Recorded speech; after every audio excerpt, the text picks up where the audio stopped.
दिल्ली से करीब 200 किलोमीटर की दूरी पर हाथरस में एक गांव में भोले बाबा का सत्संग था। पहले से ही सत्संग के पोस्टर छप गए थे। सत्संग के लिए गांव के ही एक खुले खेत को चुना गया था। मंगलवार सुबह से ही हाथरस के आसपास भारी गर्मी और बेहद तेज उमस थी। इस उमस भरे माहौल में सत्संग की जगह पर यूपी, राजस्थान, हरियाणा, उत्तराखंड और दिल्ली से करीब 1.25 लाख भक्त सत्संग में शामिल होने के लिए पहुंचे थे। लेकिन सत्संग खत्म होने के बाद जैसे ही भोले बाबा वहां से निकला, वहां मौजूद भक्तों की भीड़ वहां से निकलने के लिए, या यूं कहें कि बाबा के चरणों की धूल लेने के लिए दौड़ पड़ी। और फिर जो हुआ उसने पूरे देश को दहला दिया। नारायण सरकार हरि या साकार विश्वहरि उर्फ भोले बाबा का जन्म उत्तर प्रदेश के एटा जिले में हुआ था। पटियाली तहसील में गांव बहादुर में जन्मे भोले बाबा खुद को गुप्तचर यानी कि इंटेलिजेंस ब्यूरो का पूर्व कर्मचारी बताता है।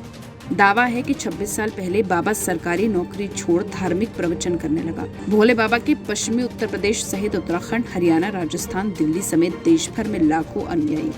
इतना ही नहीं, बाबा के आश्रमों की बात करें तो उसके आश्रम ऐसे हैं कि उनकी चमक दमक के आगे धन कुबेरों के महल भी फीके पड़ जाएं। ये आश्रम बहुत भव्य हैं और इनकी कीमत करोड़ों में है।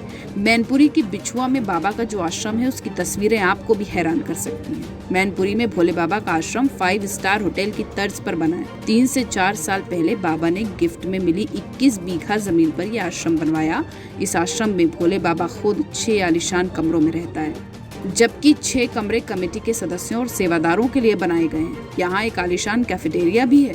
खाना बनाने के लिए भी अलग से इंतजाम किए गए हैं। इसके अलावा पश्चिमी यूपी के और भी कई जिलों में भोले बाबा के कई एकड़ जमीन पर आश्रम बने हुए हैं। नोएडा में भी नारायण सरकार का आश्रम है। नोएडा के डूब क्षेत्र स्थित सेक्टर 87 इलाबांस गांव में बाबा का आलीशान आश्रम बना है। आश्रम के दरवाजों पर लोहे के बड़े बड़े गेट लगे हैं। बताया जा रहा है कि काफी समय से बाबा यहाँ नहीं आया। साल 2022 में ग्रेटर नोएडा वेस्ट के सेक्टर 16 बी रोज याकूब पर 1 नवंबर 2022 को पहले मंगलवार को मानव मंगल मिलन सद्भावना समागम का आयोजन किया गया था, जिसका पोस्टर भी यहाँ पर मौजूद है। बाबा हरिनारायण साकार हरिधाम की बात की जाए तो 27 साल पहले एटा पटियाली रोड स्थित गांव बहादुर नगर में आश्रम की स्थापना की गई। इसे नारायण साकार हरिधाम नाम से जाना जाता है। पटियाली से 4 किलोमीटर दूर रोड से कुछ मीटर अंदर ये धाम मौजूद है। धाम पर भक्तों की भीड़ हमेशा जुटी रहती है। बता दें कि बुधवार को भी आश्रम पर भक्तों का आवागमन जारी है। स्थानीय लोगों के मुताबिक आश्रम की करीब 30 बीघा जमीन है।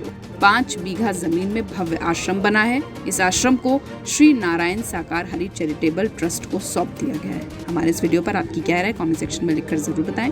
देश और दुनिया से जुड़ी तमाम बड़ी खबरों के लिए सब्सक्राइब करें हमारा यूट्यूब चैनल आज तक।